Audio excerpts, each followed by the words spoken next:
This series of author interviews is brought to you by Leschenault Press and the Book Reality Experience, turning writers' dreams into book realities.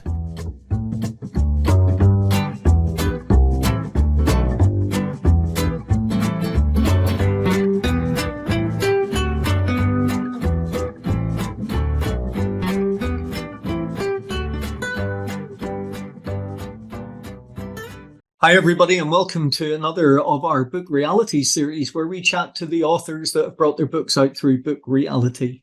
Now we're joined today by Mark Anthony, and he's been our first guest on a podcast last season, but today he's back to talk to us about his second book in the Lit series, a book called Ascent.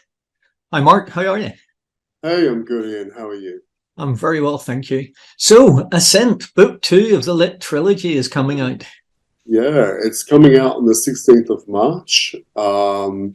It's been 2 years since Lit originally came to be, so it's good to get it done. It's good to find the momentum again, definitely. And would it be cruel of me to say, what have you been doing for the last 2 years? Has there been a bit of... Oh man, so many different things. It's funny. I think I learned a lesson from it, and that was probably not to leave it so long before I do another book, especially on the same storyline. So that's been a real lesson to me. So I'm actually writing again at the moment. But I'm really happy Ascent is coming out. I think it's definitely a great sequel to Lit, and the response to Lit's been really good. So yeah, it was challenging, more challenging than I actually thought it would be. More so trying to make it as good as to make it as enjoyable as people found the first one, definitely. So for people that might not have read the first one, shame on them. What's the trilogy about? What's the trilogy itself about? And then we'll talk about what Ascent deals with. Well, Lit is the story about human beings that have leviathans, which are demonic dark entities attached to them that feed through their anger to get to people. And whilst these people maintain their humanity and the challenges they go through and what they face every day. Fantastic. And that's the overall arc of the trilogy. So what's Ascent about, this second book? Ascent is actually building on the foundations and expanding the world of the Leviathans and the conduits even further. So establishing new laws, and the rules are starting to change. So now we actually see events escalating, and we see the gap between the nightmare realm and between the normal world start to fade. My editors usually finish a book and say, well, that's that one done. Our editor came back after your first one and said, when's the next one? Please make sure you choose me to edit it, because she'd loved Lit, the first book in the trilogy, so much. So when she finally got her hands on Ascent, she was delighted. But then she said to me, it's a much bigger, much more in-depth book. And I said, yeah, we know. So you've obviously explored this world a lot more in depth in Ascent. So where have you taken your characters from and to? Well, I think it's important that the characters develop that the characters exhibit a curve because of the situations they found themselves in the first book. And remembering, of course, that Ellie, Josh, and Sam had very lonely existences and very bleak futures until they actually found each other. Now, of course, in the first book, you get introduced to peripheral characters. They need to be brought into the storyline and narrative a lot more, in a sense, because this is bigger than just the three protagonists in the first book.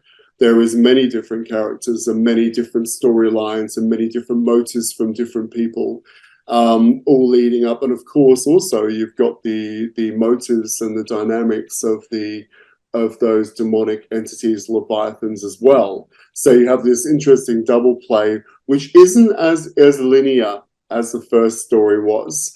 It has to, of course, the story has to expand. It has to become more has to be revealed, and of course an end game has to be visible. So that's what this story is. So Ascent is primarily expanding on the universe that we were introduced to in Lit, and that includes various characters. That includes new law, establishing law, how this process works, and of course what the end game is, which I'm not going to talk about. Of course not. Later.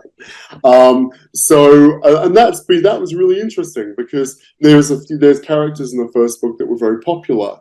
So to maintain them in the story and maintain these characters that have endeared themselves to people, especially Josh, always Josh. It's important to keep them in play, but also to see, all right, well, living with this curse, how would that change you? What would you become? How did Ellie become from 8 years of age, or 11, I think was when it happened to Ellie? How did she become how she is now? How does that shape somebody? And it's a big, there's a lot of psychology involved in it. How do people become who they are living with this? And everybody, of course, responds to it very differently. And of course, some people wouldn't respond to it in a way that was admirable or decent. But then there is a sympathy for that. So it was bigger than the first, definitely. It's interesting when you talk there about lore and the establishment of lore, and for people that want to learn more about that and more about where you come from and who Mark Anthony is, etc., they can always go back and listen to our first interview, which deals with that in depth.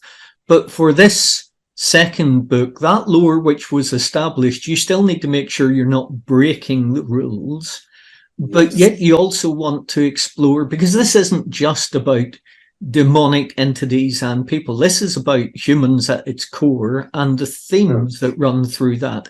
People dealing with a, as you called it, a curse, but people dealing with a thing that can't be seen by their fellow human beings, and how does that shape them, and how does that bring them through society? That's all still at the core of the book, yeah?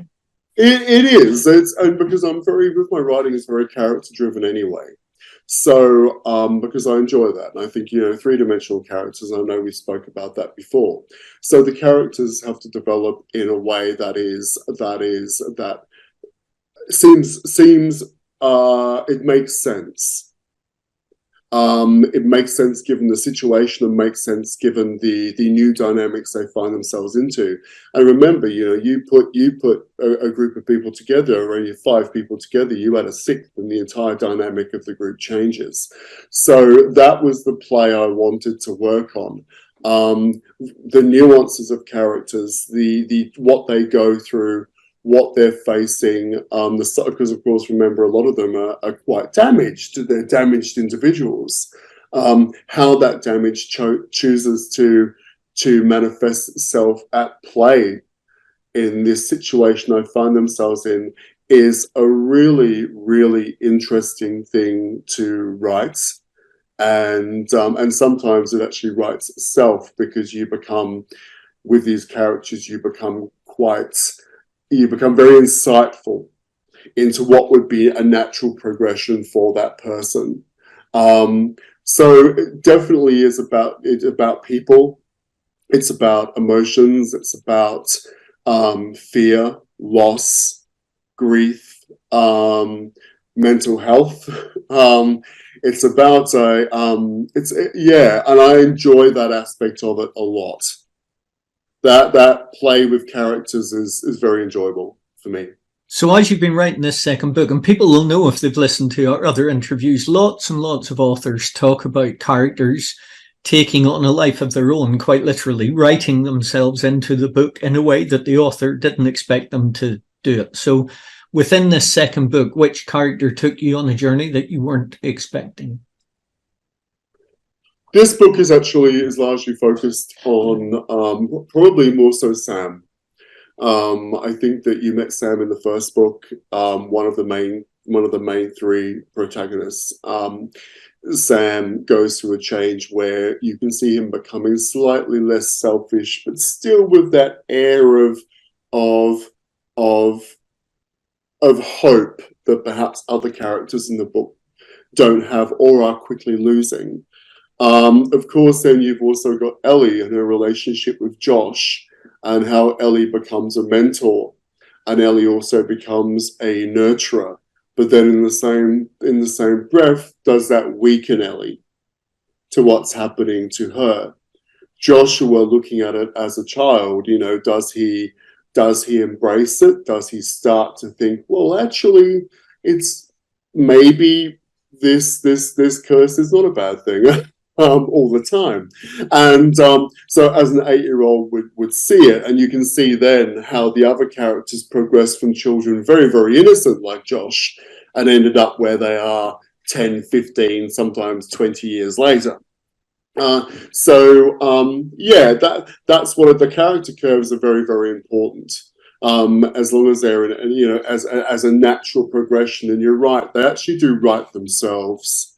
And this is the rise of the Leviathans. This is building up to the precipice of the event. It's the epicenter of why are they doing what they're doing. And the Leviathans are using the conduits as pawns.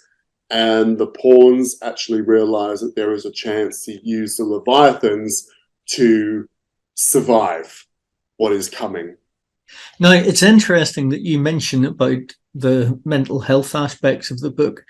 I mean, we should clarify what's your professional background before we launch down this pathway. You have been a mental health nurse and a mental health professional for how many years?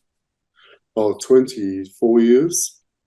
So do you think that background, I mean, I don't think, I'm guessing that it's a definite, that background has worked its way into your writing in many more ways than you maybe even perceives yourself? Yes, I also do quite a lot of research on different topics, and but also not to the point where I want it to be prescriptive. I don't want to be like a shopping list of issues somebody will have. If somebody lives with, for example, clinical depression, I don't want to go, okay, well, now I have to demonstrate this, and this, because that's actually, people are very nuanced and people have multiple different layers. So as much as my experience in healthcare, it's also my experience dealing with people in general, and also my own struggles as well. It's 2023, we've all had a pretty rough time.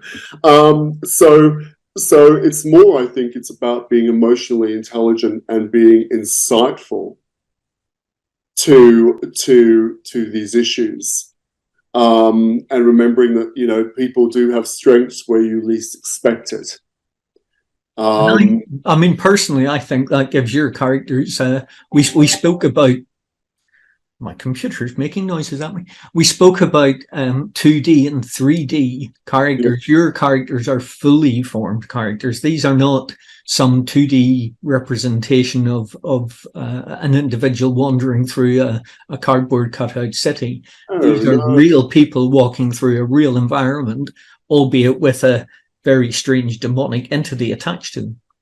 And people aren't, and that's about being insightful and being realistic and not being contrived, is that people are three-dimensional, and there is many different facets to an individual, whether it be to their dialogue, to their thought processes, to where their threshold for stress is, how they deal with these negative feelings. Because remember, this group of people, for whatever mechanism they use, they have to control those emotions, because otherwise it's game over. So you very quickly, they very quickly get terrified into having to do that, and they adapt different methods, and I found that really interesting. How would Sam do it compared to how would Ellie do it compared to how Josh is learning to do it? And then you've got new characters. You've got Jason, you've got Luca, you've got Micah, so how do they all approach it? what effect has it had on them, and how have they been forced to view it? Great I stuff. think that's, and how has their natural behaviors been molded and sculpted to accept this infection into their life. Well, Which I've been possibly lucky because obviously I got to read it as it was coming through for editing. Mm. And my editor, who herself is a writer of, let's say, not contemporary fiction, but quite dark fiction, so she loves it. But you've now had the feedback from the first book for quite a while. So where's your readers coming from? Who are your typical readers, or do you actually have a typical reader? Well, no, I mean, most of my the readers I get reviews from are older adults. You're looking at the last review I got was from someone in their mid-30s. So my demographic would be, and then of course I've got reviews right down to 21.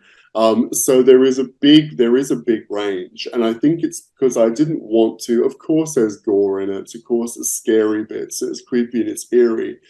However, without the actual storyline and the characters being able to embrace the reader and draw them in and give them something to relate to, then it becomes a body horror book, and I didn't want it to be that. So I'm hoping that, and remember, my characters cover a diverse range of different people. I've never been very specific. I know I've indicated, for example, the different ethnicities, different sexualities, and different ages, and which I think is funny because people respond differently to different ages and different people of different backgrounds. So you can't afford really to drop the ball on any particular character, because that might, that could possibly be someone else relates to. But then I relate to them as well because they're special to me. So, and in the end, they end up, as you said before, they end up writing themselves. So it's about being genuine. Fantastic. Mark, it's been great to catch up again. Thanks ever so much. I'll put a copy of Ascent up so that people can see it, and it's released on the 16th of March. So all the best for the launch of the book. Bye now. Thank you so much. Hi, thank you for watching this video. If you enjoyed it, please give it a like and subscribe to our channel for more readings and author interviews. And don't forget to hit that bell to get notified every time we post new content.